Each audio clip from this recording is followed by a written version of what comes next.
Assalamualaikum warahmatullahi wabarakatuh. Bismillahirrahmanirrahim. Alhamdulillahirabbil alamin wal aqibatu lil muttaqin wala udwana illa 'alal zalimin. Wassalatu wassalamu ala khairi khalqihi Muhammadi wa ala alihi wa sahbihi ajmain. Amma ba'du. Pemirsa dimanapun berada, kaum muslimin wal muslimat khususnya rahimakumullah. Semoga Allah subhanahu wa ta'ala senantiasa meridhai kita. Amin ya rabbal alamin.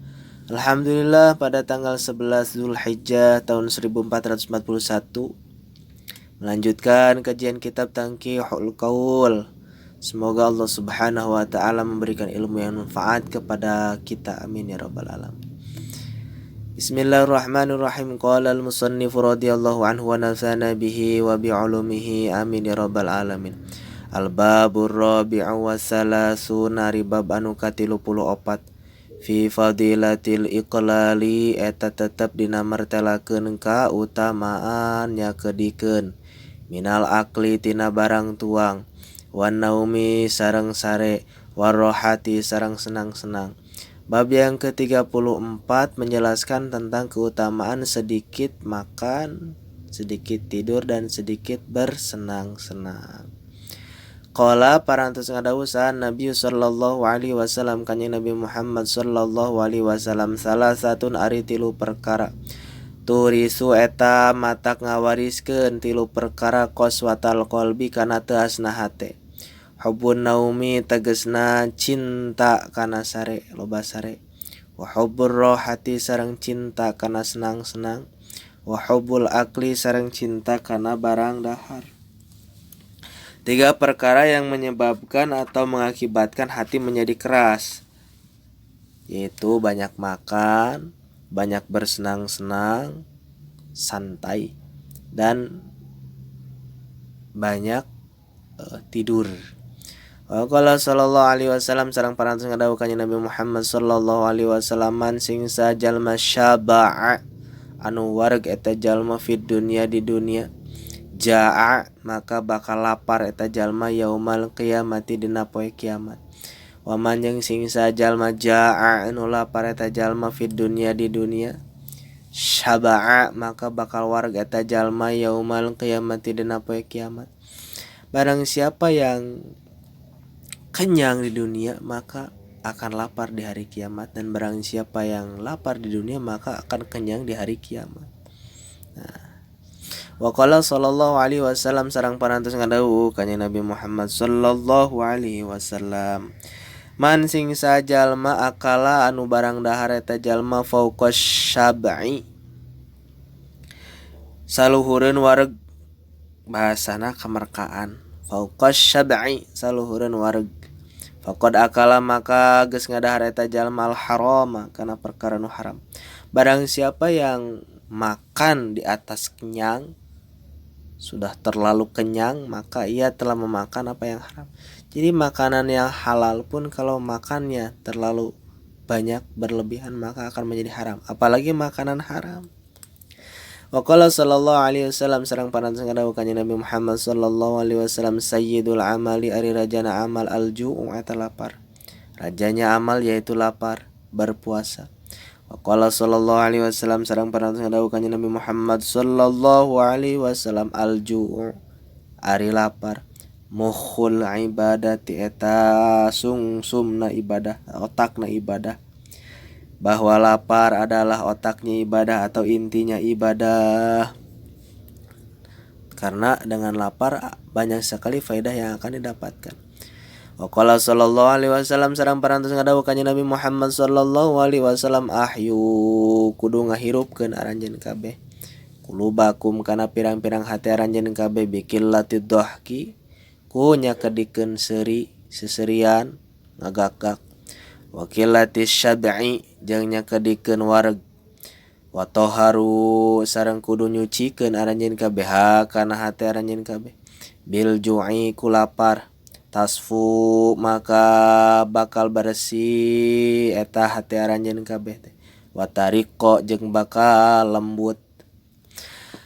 Hidupkanlah hati kamu dengan menyedikitkan tertawa, terbahak-bahak, dan menyedikitkan kenyang Dan sucikanlah hati kamu dengan lapar, maka bakal suci hati kamu, bakal bersih, jernih, dan bakal lembut, lelus. Waqala Nabi sallallahu alaihi wasallam, sareng parantos ngadawuh kanjeng Nabi Muhammad sallallahu alaihi wasallam, akrobuku mari nupang deket naranjeun kabeh mini jeung kami atana pitih kami yaumal kiamat dina poe kiamat aksarukum eta nupang lobana naranjeun kabeh naonana ju'an laparna wa tafakkuron sareng tafakkurna. Orang yang paling dekat dengan Nabi di hari kiamat selain orang yang banyak bersalawat, yaitu orang yang banyak lapar dan tafakkur, memikirkan keesaan Allah, memikirkan kebesaran Allah, dan memikirkan tentang ilmu agama juga salah satu dari bagian tafakkur, berfikir. Waqala sallallahu alaihi wasallam, sareng parantos ngadawuh kanjeng Nabi Muhammad sallallahu alaihi wasallam, man kasura sing sajalma anu loba ta'amuhu naon ta'amuhu daharna eta jalma, kasura maka bakal loba naon azabu siksana eta jalma. Barang siapa yang banyak makannya maka akan banyak siksanya. Karena hampir mungkin ya, apa yang banyak kita makan nanti akan dipertanggungjawabkan oleh Allah Subhanahu wa taala, akan dihisab oleh Allah. Apabila ada yang haram yang kita makan maka akan menjadi siksaan bagi kita. Apabila yang halal tapi berlebihan juga tetap menjadi siksaan bagi kita. Wa qala sallallahu alaihi wasallam, sareng parantos ngadawuh kanjeng Nabi Muhammad sallallahu alaihi wasallam, la sihhata aya kasehatan ma'a kasratin naumi eta tetep sartana loba sare, wala sihhata jeung taya kasehatan ma'a kasratil akli eta tetep sartana loba barang dahar. Bahwa tidak ada kesehatan disertai dengan banyak tidur, dan tidak ada kesehatan disertai dengan banyak makan, terlalu banyak. Wala syifaa jeung taya ubar biharamin ku perkara nu haram, dan tidak ada obat dengan perkara yang haram.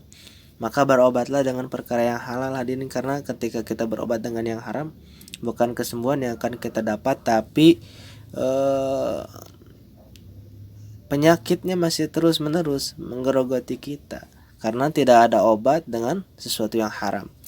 Wa qala sallallahu alaihi wasallam, sareng parantos ngadawuh kanjeng Nabi Muhammad sallallahu alaihi wasallam, as-subhatu ari sare dina waktu subuh erek sanggeus subuh ge nya, sanggeus salat subuh sare urang tah teu kenging. Tamna'ur rizqa eta nyegah kana rezeki. Tidur sesudah subuh atau tidur pada waktu subuh ya, sebelum matahari terbit, maka akan mencegah rizki. Dalam maksud di sini adalah mencegah rizki, kita lihat di syarahnya ya. Mencegah rizki itu au tamna'ul barokah, mencegah berkah minhu dari orang tersebut. Li'annahu, karena sesungguhnya waktu subuh itu adalah waktu zikri, waktu untuk berzikir, wal fikri, dan untuk bertafakur. Nah, jadi cocoknya waktu subuh itu waktu untuk berzikir dan waktu untuk mengaji. Jangan sampai waktu ba'da subuh ini kita lewatkan dengan tidur ya. Makanya cocok pengajian sesudah subuh itu bagus. Berzikir, berfikir, maka akan banyak keberkahan yang akan kita dapat. Nah, ini diriwayatkan oleh Abdullah bin Al-Imam Ahmad. Nah, hadis ini diriwayatkan dari Abdullah bin Imam Ahmad, dan Ibnu Adi dan Baihaqi dari Utsman ya. Wal Baihaqi dan Imam Baihaqi dari Anas bi isnadin. Nah, sekalipun sanadnya dhaif tapi tidak ada salahnya karena dengan kebaikan.